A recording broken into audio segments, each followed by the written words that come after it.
Behind every mission, there's a plan. Behind every plan, there's a soldier, training, leading, and getting the job done. This is the Kentucky National Guard's G3 podcast, where we share the stories, lessons, and leadership that keep our Guard always ready, always there. Welcome, hello to the G3 podcast, Fix Bayonets. I am your favorite podcast platoon sergeant, Sergeant B. We have another good episode here in Frankfort, Kentucky, and we are going to talk about some training events, some life-saving events, and things that have been going on in the aviation. And we're going to talk about maybe a recent MOB that happened with the training events. We're going to talk about operational stuff, and for the first time, we have a female soldier on the podcast. So never more. We have Staff Sergeant Ashley Renye. Welcome. Thank you. Hey, welcome to the podcast. First female, so don't screw this up. I'll try my best. No, so we have a lot to talk about, actually. With you, let's go a little bit into your history first. Let's just do this. So your military background, you were split up, right? Correct. Joined at 17. So people don't know that. 17. After my 17th birthday. Okay. Had to get that permission slip signed? I did. Yeah, the recruiter showed up to my house. Yeah. Sat down at the kitchen table. What started that though? How did what did you talk to a recruiter already? What brought it up? My dad was a Marine. Okay. All right. So I come from a military family background already. Mm-hmm. Very humble beginnings. Right. And my dad sat me down and said, like, you haven't really made the best grades to pay for your own college. I don't have money for college, so if you want to get out of this town, you should probably join the military. And so that's what I did. That is awesome. Yeah. I just made a career out of it. Okay. So at 17, split up. For people who don't know, that's you go to boot camp first. Yes, correct. And then you complete your boot camp, you come back, finish school. Mm-hmm. So that would have been your junior or senior summer, right? Is that how that works? My junior summer, okay, going into my senior year. Okay. And then you come back, finish your senior year, then you go back to AIT, right? There's correct. no, okay. Mm-hmm. So you're split up, 17 years old, you join the military. Yes. All right, so you joined the Kentucky Army National Guard. Mm-hmm. What instead of going active and stuff like that, what made you do the Guard? Is it just because you could join at 17 to the split up? I've always kind of wanted to do something in the medical field. Okay. And I had plans for college at the time, so I wanted something that I could do part-time, something that I could pay for school, and then I can also work on the civilian side, and the Guard gave me those benefits to do that. Okay. Yeah, it works out, don't it? Yeah. That's cool. So you do the split up. What is your MOS? I enlisted initially as a 6-8 whiskey healthcare specialist, also known as a ground medic. Yeah, God bless you. I can't do it. I'm not a medical person. I had Sergeant First Class Low, which you probably know. Yes. God bless y'all for doing that. But that's what you wanted to do. You wanted to go into the nursing type field. So, okay. So enlisted in it, go to boot camp, go back to school, come back to AIT. Where was it at? It was at Fort Sam in San Antonio, Texas. Okay. Tough? Was it tough? As a 18-year-old girl, it was tough. Yeah. Going into the military lifestyle after essentially just being a kid in high school, it's a completely different world out there. So adjusting from high school life to such a structured facility, there was some adapting that had to occur. But after I got the hang of things, the schooling was easy. I just graduated high school. School's easy. I can look at a book and remember things. Yeah. So AIT itself was pretty simple for me, but just adjusting to the real adult world as a 18-year-old fresh out of high school was challenging. Yeah. So you come back from AIT, and so you're in the Guard. Did you go right into college from there? So I never actually used my college benefits. Oh, really? Okay, all right. I just let the Army kind of take me wherever I wanted. Yeah. Although with my AIT stuff, I did get my EMT license, which is a national certification. Right. Okay. You can take that back home, get a Kentucky state license, and work as an EMT anywhere in the state of Kentucky. Very cool. It did open up some windows for me, and I started my career in emergency medicine as an emergency room technician. Okay. So, so it's kind of a dual thing for you, though, the AIT for the military/civilian life. I didn't know that part of it, that you got certified as an EMT for the state of Kentucky. Yeah, that was another reason why I wanted to do the medical field, because I knew I would get some sort of civilian licensure that I could use and actually kind of sustain a lifestyle as a young adult. Okay. So that's what I did. I took my license back home, and I immediately got a job as an emergency room tech at the local ER in the town that I was living in. Okay. That's very cool. And I like to bring stuff like that up for our listeners and stuff, or people that's thinking about joining that's listening, or that might be an option, especially if that's a field they're interested in. God knows I'm not. I wouldn't make it through it. But, I mean, that's very cool, though. So cool. On here, as a note, I see, though, you became a flight paramedic as well, though. Yes. So is that something you did in the military on the civilian side, both, or is that just a military thing? That was just a military thing. Okay. So going back to the military civilian life, the flight paramedic program is a great opportunity for young medics seeking to go beyond the ground medic position. There's nothing wrong with being a ground medic, but if you want to expand your knowledge and get into that critical care world, flight paramedic is such a good route to go. And speaking about Jeremy Lowe, he's the one who got me started. I started harassing him and being like, I want to do this. I want to do this. It is a well sought after position. And, you have to board, you have to do resumes, you have to do in-person interviews. The process to become a flight paramedic is no small feat. Yeah. And Jeremy Lowe, he took a giant leap of faith on me, and he was like, you know what, I'm going to give you a chance. Here in the next 2 months, there's a flight paramedic seat open. It's a year-long school, but it's yours if you want it. And so I said, yeah, heck yeah, absolutely, let's do it. That's awesome. God bless Jeremy Lowe. I've known him over the last several months. So, yes, that's great. That's so cool. And then, okay, so for units, what units have you been in since you've been in? So directly after AIT, I was in the 1204th Aviation Support Battalion, which is kind of showing my age a little bit because that's been disbanded for a long time.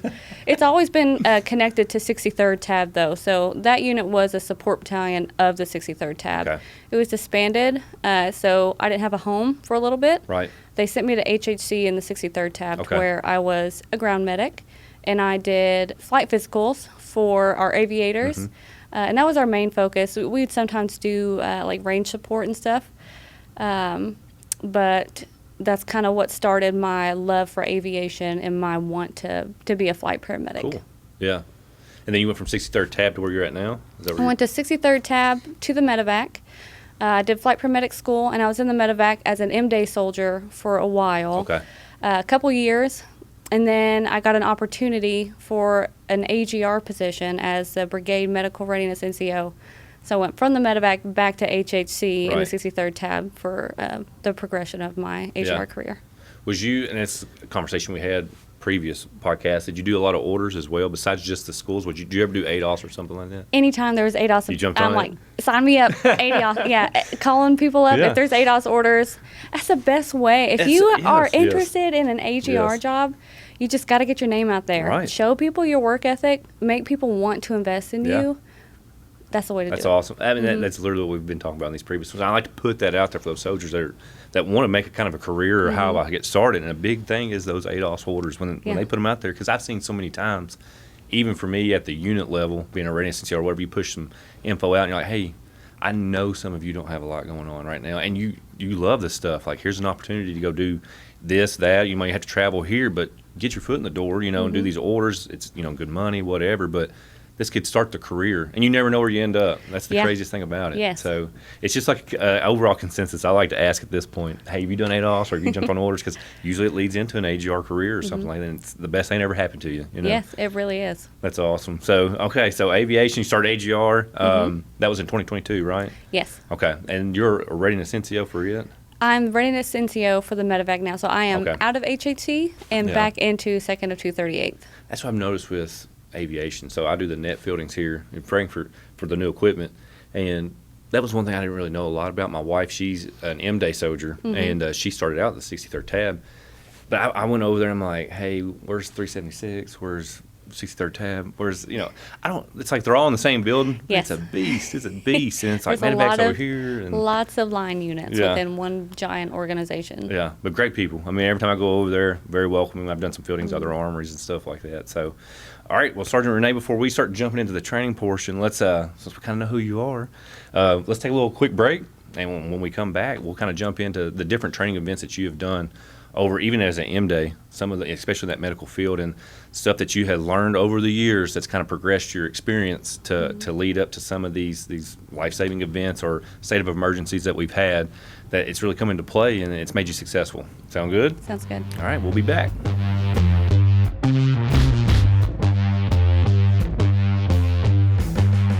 Welcome back to the G3P. I'm Sergeant B.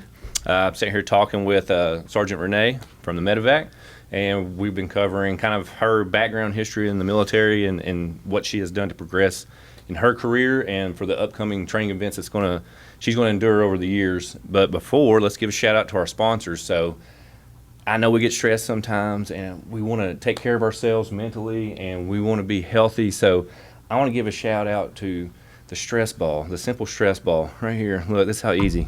I know it annoys somebody else, but it'll make you feel good. Good Lord. Any kind. I know people can call this a racket ball, but this is mine. I like to bounce it. So when you're stressed, you just needed some relief. Get a stress ball. Don't be punching stuff. Don't be kicking things over, yelling. I mean, you can take this thing anywhere. You can bounce it off the commander's office, just like that. I mean, you can do whatever you want to do. So shout out to the stress ball. Let's all be a little bit calmer when we're working with each other. And you can get these anywhere. I don't even know where I got this from. I took it from somebody. There you go, Crane. Thank you. We're back. Sergeant Renye, welcome. You're not stressed, right? We're having a good time. No. We've got our good plant. Spring is sprung.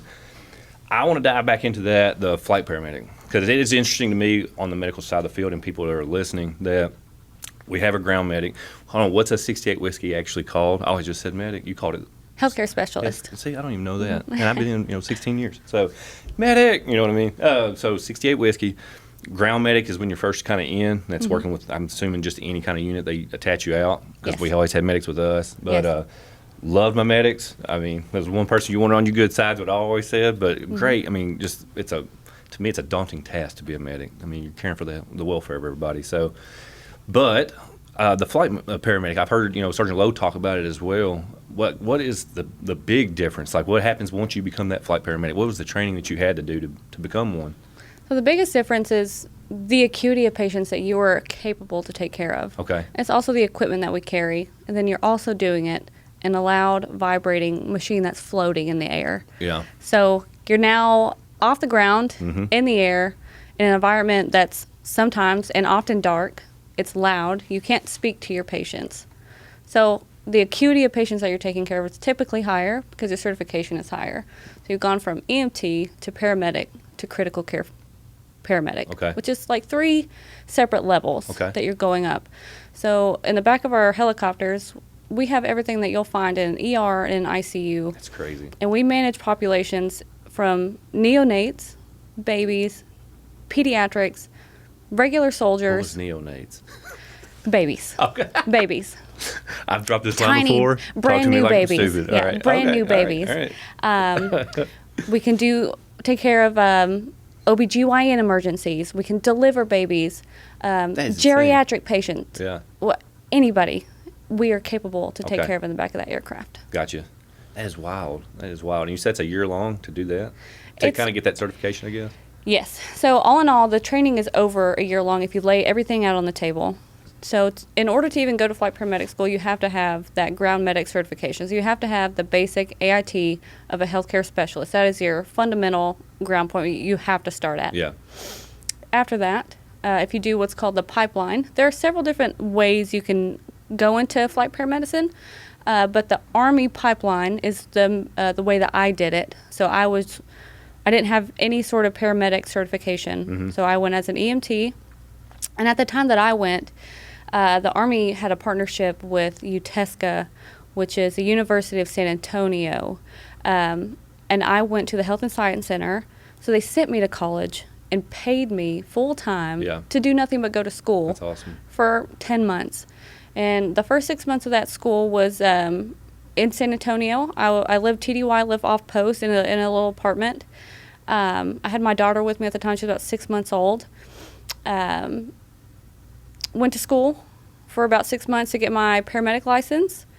Super challenging with a 6-month-old child. God, that is crazy. It's nothing but studying, and a standard paramedic course is about a year or 2 long. So you think it's such a condensed, fast version that Yeah. you're just cramming information. And it's stressful because if you fail a test, or I think the max you could fail at was 2 tests, and you're booted from the program. So they don't take these courses lightly. Yeah. Like, if you're lucky enough to be there, you really have to work hard and you really have to study. So the first portion of the flight paramedic course was that paramedic portion. Got certified. After that, I rolled directly into the critical care portion, which is about a 2-month course. Same facility in San Antonio, through the same college, which they don't do any longer. It's completely led by Army instructors now. So they have done away with the University of San Antonio. Wow. And they are teaching it completely on their own. But my experience was with the college. Right. So got my FPC, which is Flight Paramedic Certification. And that is a crucial part that you need to be a flight paramedic, obviously. And it's just a national certification stating that you can complete aeromedical medicine on patients anywhere in the U.S.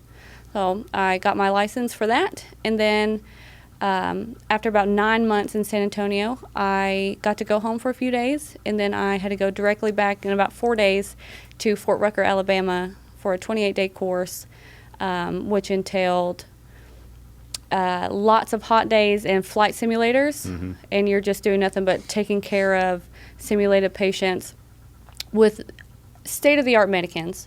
I mean, these mannequins will blink at you. They will speak. They'll speak to you. The pupils will dilate. They'll have tension pneumothoraxes, so they'll have unequal rise and fall of the chest. They'll bruise. Their abdomens will distend. So you're spending all day with these mannequins, and it's just like treating a real person. Yeah. And the vital signs monitors that they give you directly correlate to the disease patterns that they have, whether it be metabolic or trauma. So for 28 days, you're learning aeromedical medicine, which is different than ground medicine because you have different gas laws. Yeah. Gas exchange is different up in the air at different altitudes. Yeah. You're learning flight physiology. You're working with pilots. You're working with crew chiefs. It's a completely different environment. So within those 28 days, you're learning so much about aeromedical medicine versus just plain ground paramedicine. Yeah. That is crazy. Those mannequin things, I've seen the videos, I've heard Jeremy talk about it, and what they can do. That's crazy. Yeah. Did you start talking to mannequins when you got back?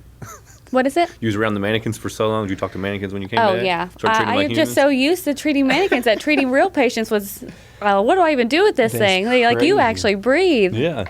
So intensive training. Obviously, we know why. We're saving lives. And so we get back. We're a flight paramedic now.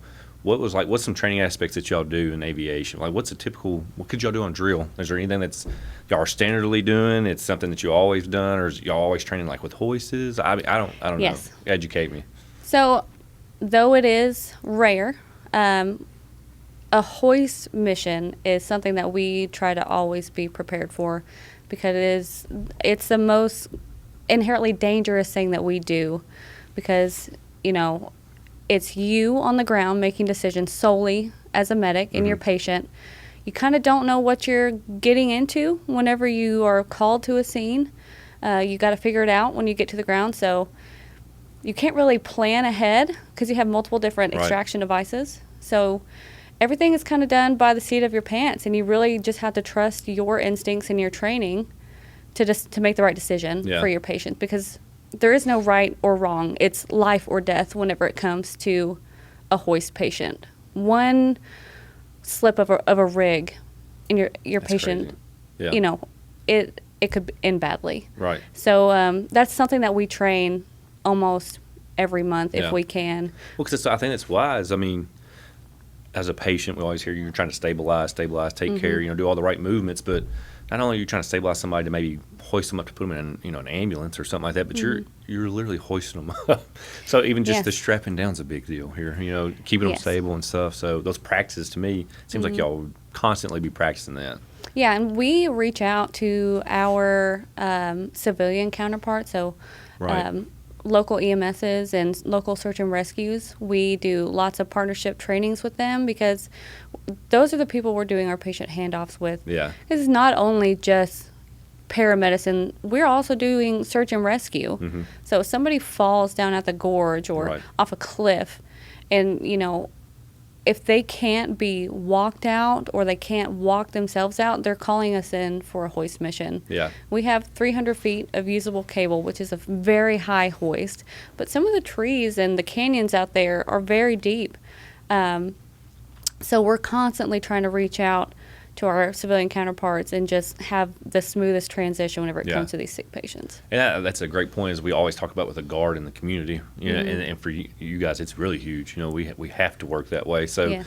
and I think that's a good question that we talked to some other units with, you know, whatever they're doing, whether it be the MPs but who are, you know, the joint kind of training they do. And a lot of times, you know, we talk about working with the civilian side.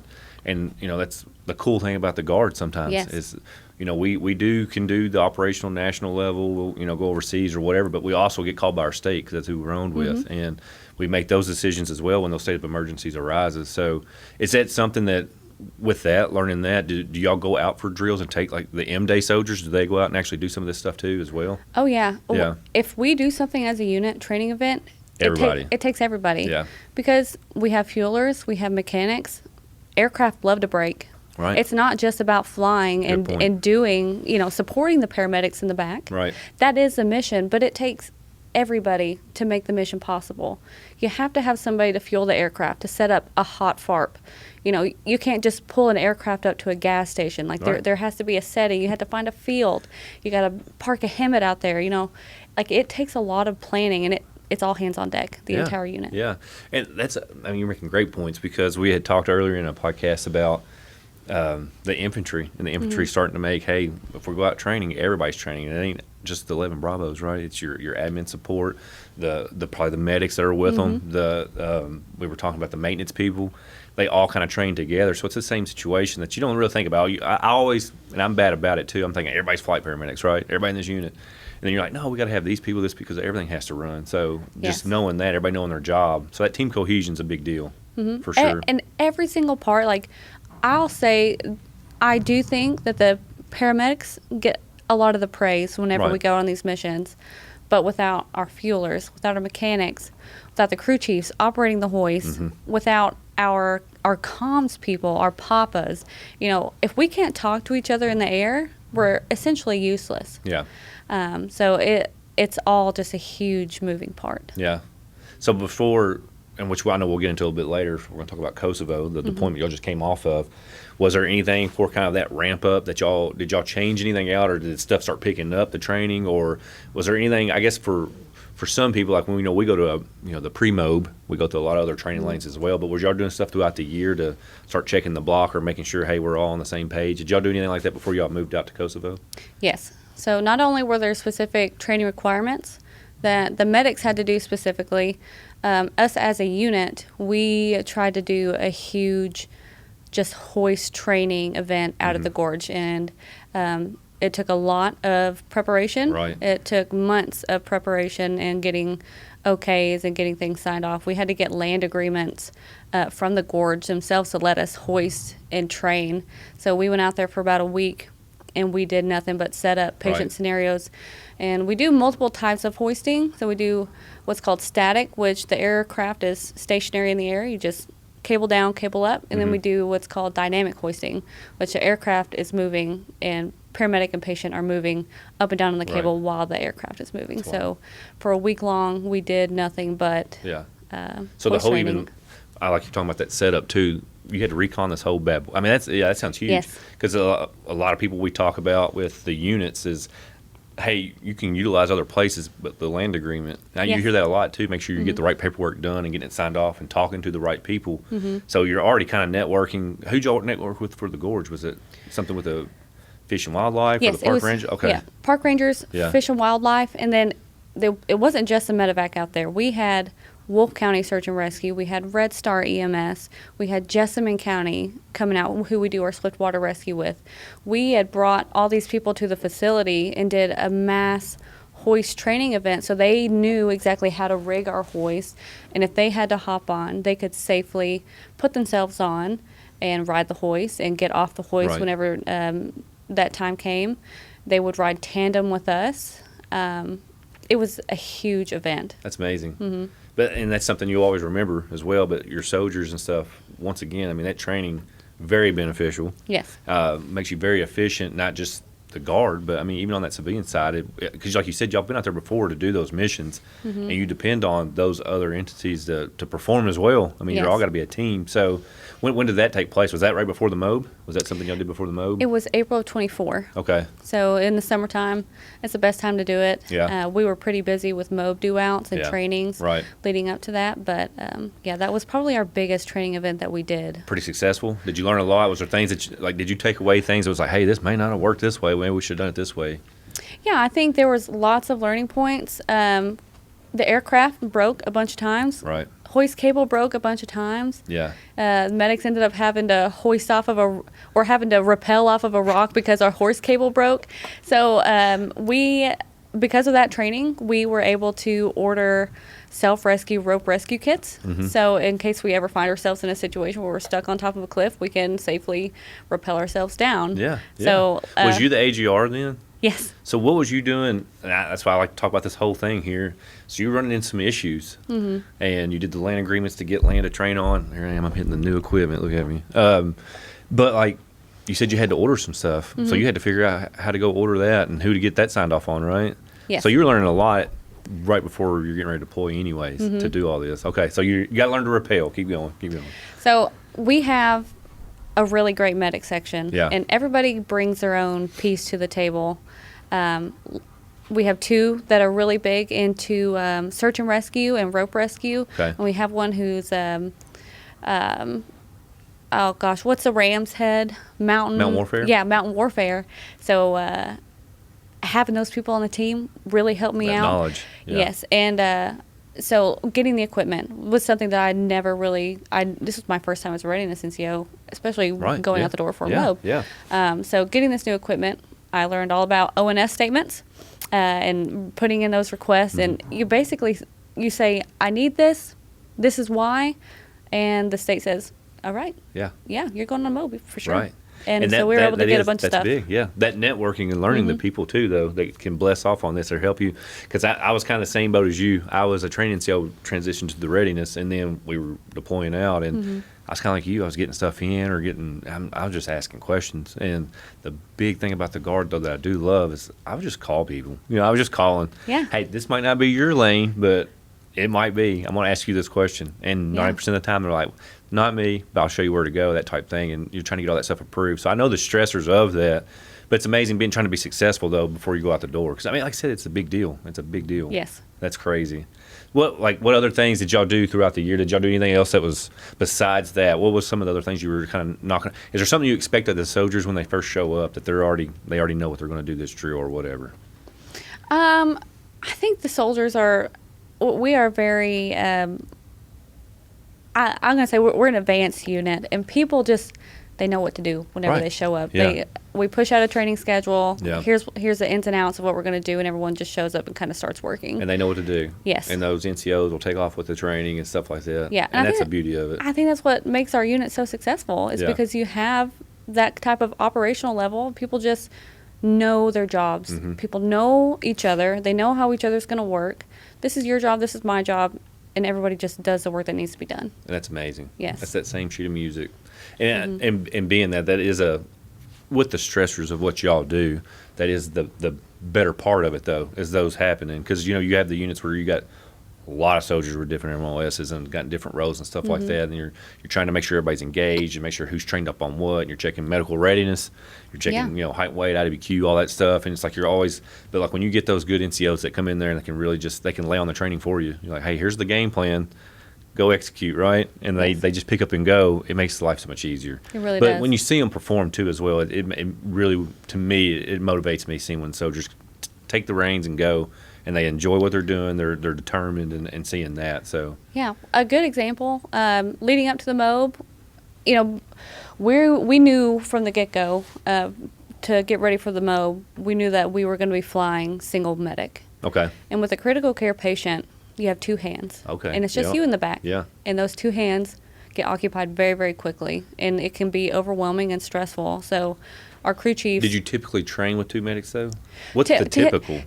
If you had the teammate ride, or yes, I'm assuming? we like to ride dual medic if we can. Okay. Absolutely. So stateside, so knowing you're going floods, over there, you're going single. Mm-hmm. Okay. Yes. All right. So we were used to doing dual medic, and it's nice to have someone to just bounce ideas off of. You know, you have a critical patient, you're like, what do you think about this medication? What do you think about this vital sign? Are we trending? Are we going the right direction? And just having somebody to bounce those ideas off, you know, it takes, it's almost like a sense of relief.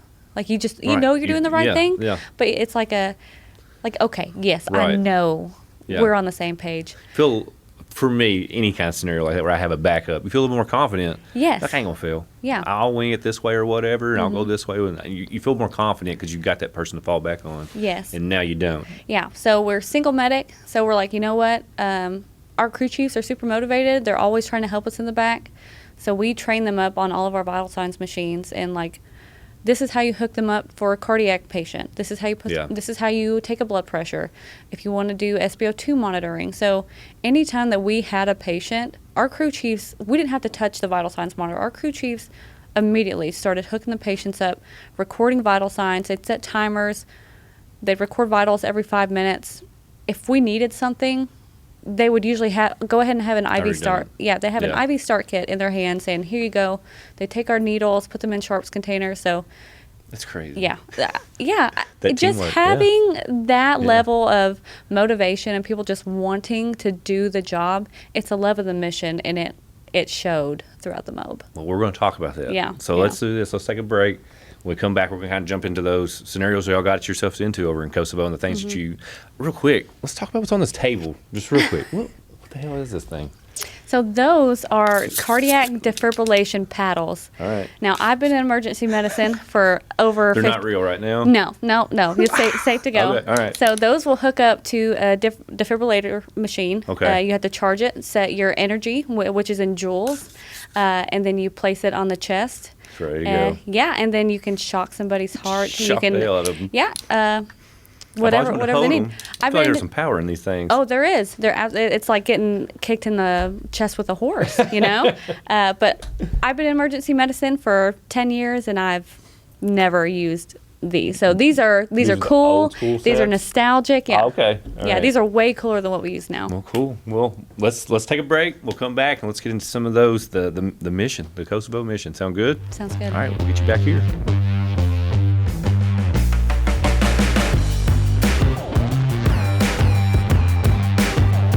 Welcome back to the G3P, Sergeant B. We're here with Sergeant Renye from the Medevac. We've been talking about the training that she has been doing over the years, from ground medic to a flight paramedic, and what she has been doing over at the Medevac with her soldiers and their train up for basically Kosovo, which they just got back from here recently. And before we jump into that, let's talk about the pre-mob process, because we all kind of have to go through that. Where did y'all do your pre-mob at? So we were at Fort Hood in Texas. Okay, good and hot, huh? The hottest week of the year. Really? Yes. Nice. That's how it works in the Army, Every time. So how long were you down there for? We were down there for about 28 days, but the actual exercise itself, the big meat and potatoes event, was about a week long. Okay. With that, so I've already heard something, it came up, right? An actual emergency. Something that was kind of a practice to real life. Yes. Can you talk about that? Yes. So that specific training day was, it's about 108 degrees outside. Very hot, direct sunlight, no clouds, no shade. That day was our Moscow training day, and we were just getting 9 lines after 9 lines after 9 lines. Right. And everybody was just hot and exhausted.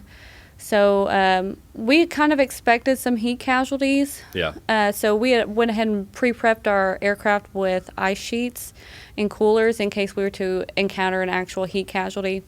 But we kind of tucked it away in the corner. So I get a mission. I'm the medic on this call, and I go out. I respond to a mass cal event, and so I'm working the scene whenever I get there. I'm packaging up my patients. I'm coordinating movements. And then one of the instructors who's evaluating me comes up to me and he says, I need you to stop what you're doing. Somebody is having a heat stroke over here. And so I dropped what I was doing.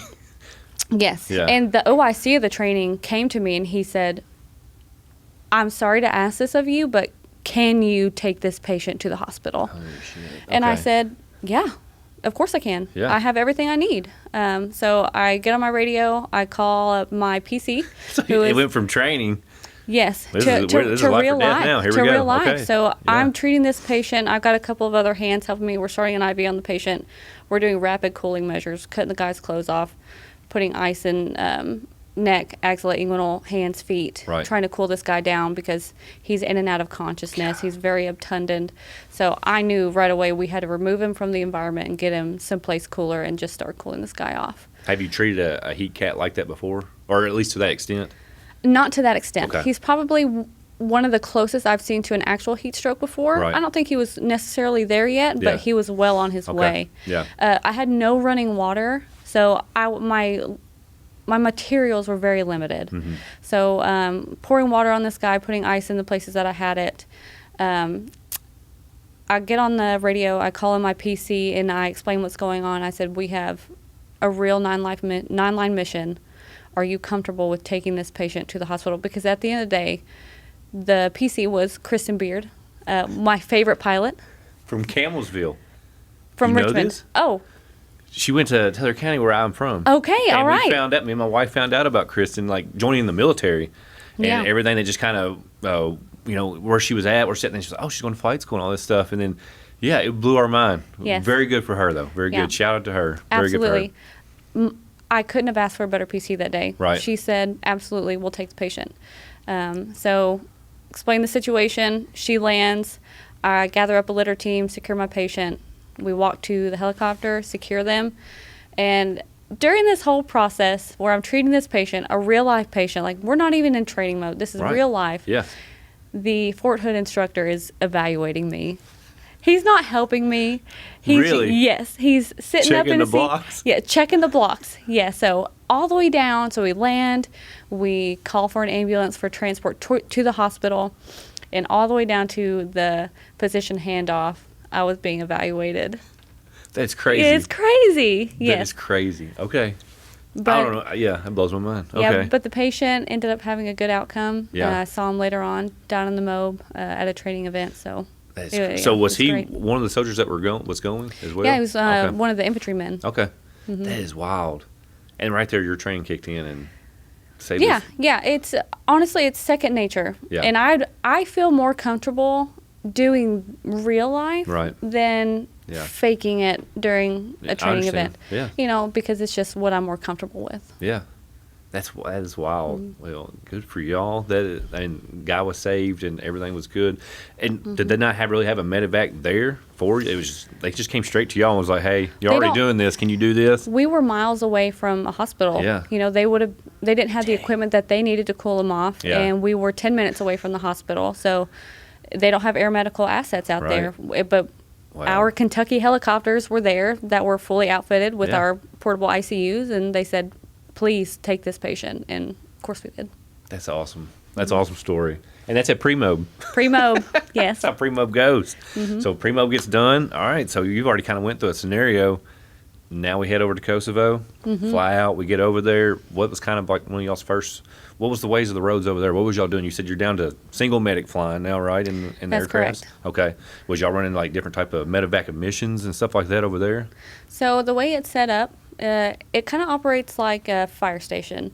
And you have Okay. shifts, Mhm. and there's always medevac coverage 24/7. So there are 4 rooms within the Med CP, which is where we live. We had operations. We have a PC, a PI, so 2 pilots, 1 crew chief, and 1 medic. Each person has their own room, and we were operating under 48-hour shifts. Okay. So I got you. for 48 hours, you're just basically waiting for a 9-line to drop. Yeah. And did y'all have quite a few? We had, I believe, around 11. Yeah. Which really doesn't sound like a lot for a 10-month span. But the patients that we had, they're all extremely critical and needed multiple interventions. So whenever you got a call, you had to be on your A You game. knew it. You knew it. Now, we ran single medic, but Mhm. if we knew that the patient was going to be super critical, Right. there was always an extra flight paramedic available to hop on to assist if need be. Yeah. So nobody was ever alone if they didn't Right. need to be alone. Right. That's amazing. Mm-hmm. Yeah, man, that's that call, I guess that's the crazy thing to me. Like, it's something probably serious at this point. And it did. It turned out to, well, all of them. But one thing that I know when we were going to talk about was this British service member, right? That was one of the big incidents that happened over there. Mm-hmm. Let's go into that, because I've kind of read the story a little bit, because it was kind of pushed back to the States and very unique. But you had a team and y'all get a call, right? That's correct. So the incident actually occurred on Camp Bonsteel, which is where we were stationed. Okay. It was a British soldier who they were just doing some outdoor training in some tents. Soldier was stung by a bee, no history of allergies of any kind, and ended up going into anaphylaxis immediately. Luckily, they had the British surgeon there who was able to administer epinephrine, which is an emergency drug that helps open up the airway and kind of close your vessels, right, so you can maintain your blood pressure and perfusion. He was able to administer that medication rapidly, but the patient went into what's called refractory anaphylaxis. So essentially the patient is no longer responding to your medications that you give them. Okay. And the mortality rate, which is death rate, is extremely high, and patients usually don't come out of this specific syndrome. Really? Yes. So when he was administering this, was they hitting, where were y'all at? How far was this hangar, wherever y'all were at? They were right down the road. Okay.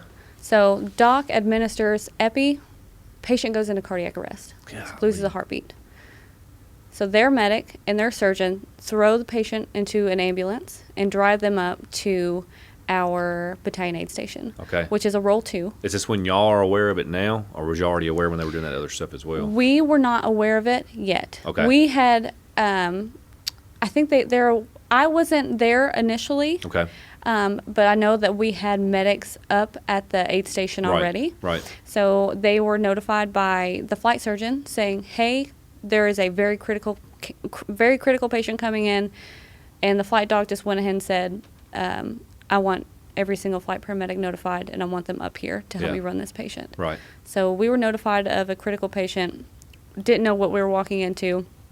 Some of the medics got there before I did, but they were doing CPR, and they achieved what's called ROSC, which is return to spontaneous circulation. So the patient achieves their heart rhythm again, and you have to start administering medications. Like, you have to act quickly. And that's about the time that I walked in. The patient was already on a magnesium drip for airway support. Right. They are talking about doing an epinephrine drip, which is to help vascular support, basically. So from CPR, right? From regular yes. CPR. CPR. Bring him back. Patient is talking again. Unheard of. I've worked in emergency medicine for 10 years, and the fact that a patient lost their heartbeat, they're able to get it back, refractory anaphylaxis, and for them to maintain a mentation where they can tell us their name and they can tell us how they're feeling. Yeah. It's truly unheard of. And I think the patient's age and his health and the quick interventions that occurred is truly what saved his life.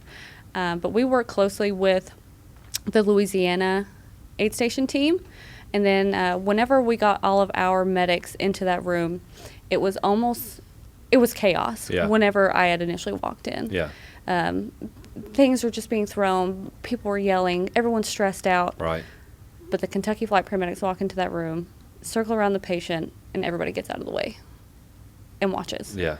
And we don't even have to talk to one another. Right. We're just doing things. So the pad is getting ready to drop a 9-line. We've already got the patient on a litter ready for transport. We're putting them on the cardiac monitors. Everybody's just we're getting point. the IV pump set up for the epinephrine drip. I'm pushing push dose pressors because the patient was just actively trying to die. Yeah. So we had to give constant pressure support to keep him perfusing. Right. And he's already responding back to y'all at this point? Yes. But you still have to do all this stuff? Yeah, we're still having to do stuff. Because at any moment he can go right back? Yes, because the Okay. patient's circling the drain right now, and we have to act quickly. Okay. Because his body's saying, I don't want to respond Right. to these medications, but we're saying no. We're going to push more, and we're going to give more until you don't have choice, which is what we did. And just seeing our team come together, form a plan. Flight paramedic Ryan Hunter was very quick to recognize that this was, in fact, refractory anaphylaxis. And I think that quick recognition happened to get us a very quick plan of action, and everyone just knew what to do after that. So, and that's to me, like you saying, was it Staff Sergeant Hunter? Is that who you said? Staff Sergeant Hunter, yeah. Just like you have to know that, right? You have to know what course of action you're going to take. Yes. And then trust it. Yes. You're like, hey, this is what I think it is. Pretty certain, but this is what I think. And then we're all just going to attack it that way. And then y'all just all took off with it. And that's unbelievable. Yep. So usually whenever you're working a code or a critical care patient, you have a leader. Yeah. Somebody who speaks up and somebody who controls the chaos. Yeah. And that day it was Staff Sergeant Ryan Hunter. Yeah. And he stepped in, he said, this is what's going on with this patient. This is what I think we need to do. Here's how we're going to do it. Here's everybody's jobs. I need the room to be quiet. And if you aren't working on the patient, I need you to step away. And the doctor said, okay. Listen to him. And that's what we did. Preach, brother, preach. Yeah. That's awesome. Yeah, it was great. Yeah. It was an amazing thing to see. It really was. I bet. Yeah, I bet. And the most amazing thing about that story is through everything that patient had been through, cardiac arrest, he was discharged from the hospital the next day. And he came back ready to get, like, walking and everything, walking, talking. And yeah, he was sore, of course, from chest compressions. And, well, he came to visit the flight paramedics, and he said, thank you, guys. And out of all the bad days that you have on a MOB, getting a patient who essentially should have died, statistically should have died, to come up to you and say, thank you for saving my life, there's nothing like it. It made that entire MOB worth it. Right. That's amazing. And all from a bee sting. One bee sting. Like you know, the heat cats or anything, broken bones and stuff like that. But this guy's out training, gets a bee sting, and it turned into that, like chaos that quick. Yes. And I think that's what amazes me about the human body and the medical side anyways, is that. But yeah, just it sounds like, that was a hell of a team y'all had. It was. And I have to give accolades to our pilots and our crew chief, because before the 9 line even dropped, it has to go through several channels. Yeah. Before the 9 line even dropped, the helicopter was outside waiting for the patient. Ready to go. So, our times, our average patient time from 9 line to getting them into a helicopter for evacuation was under 5 minutes each and every time. Just ready to go. The standard is 15 minutes. So super quick. Very quick. It's very fast. But all because of the training, right? I mean, y'all train this, y'all practice this, the scenarios y'all went through, and it just shows. I mean, it just did nothing but fine tune you guys, and y'all were all working unit. So, and that is amazing, especially in that field. I mean, like I said, there's different fields we're all in, but I mean, this has come to life or death situations almost every time for you guys, or pretty bad circumstances at least, and y'all being able to figure that out together or making decisions yourself. Yes. It's on you, and that's a big ordeal. It's a big deal, and the people who are in the unit know that we are going to get called on somebody's worst day of their life. Yes, that's what I should have said. That you're not getting good calls. It seems like if that phone's ringing or something comes across that radio, it's probably going to be an emergency, and that's the calls you're going to receive. Yeah, it's a job that you can't take lightly, because somebody hears that helicopter and they get a sense of ease, and they said they're here. Yeah. And if you can't own up to that position and perform at the top level of the expectation of your patient or that patient's family members, you don't need to be there. And the entire team that we have is up for that mission. Yeah, they've accepted it. They're ready to go. Yeah. That's amazing. And we always talk about the kind of the camaraderie of that platoon or that unit or whatever. So, I mean, it already sounds like that's just a family over there. It's a family. And that's amazing. And you're all trained together. You don't want each other to fail. You want each other to succeed and stuff. So, very cool. Very cool. So, everything else on the MOB went fine, and you performed well, it sounds like. Yeah. We didn't just do medical coverage. We had an off-tempo, and we trained over 5,000 NATO allied soldiers, which is a huge deal for 10 months. We did so much training. Yeah. How to load patients safely onto an aircraft. Right. Discussing our capabilities. There were many times where we had to have a translator because the other soldiers just didn't speak our language. Right. We trained with Brits. We trained with the Germans. It was just such a great networking opportunity for us. And just like we do here in Kentucky, we network. We did over there in Europe, which was super cool. That's wild. Yeah. And y'all just got back here recently, right? You ain't been home too long. Yeah, about 2 months. 2 We've months. Been home. Yeah. Has everything been good with the unit since y'all been back? I guess a little downtime, it sounds like. Yes, yeah. Everyone's getting a little R&R. Yeah. We just did our post-mob yellow ribbon event at Keeneland, so Right. Nice. getting to see everybody all dressed Yeah, up with yeah. their families and happy. It's amazing. It was great. That's Yeah. amazing. Well, Sergeant Renye, thank you so much for coming in and telling the stories. I could stay here all day. Very amazing. Kudos to y'all's team and the things y'all did, and very awesome to hear some of the life-saving events that y'all have done. I mean, it's amazing.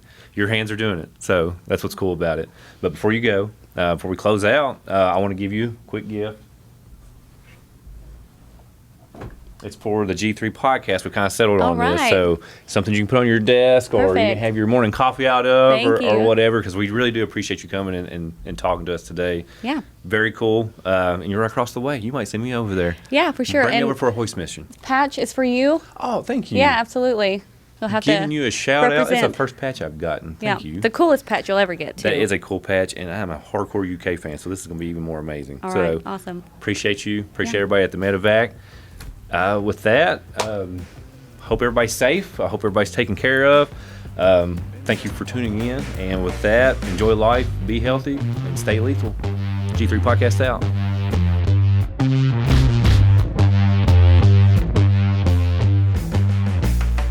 Thank you for joining us on the Kentucky National Guard G3 podcast, where we bring you the voices and stories behind the mission. Stay connected, stay ready, and we'll see you on the next episode.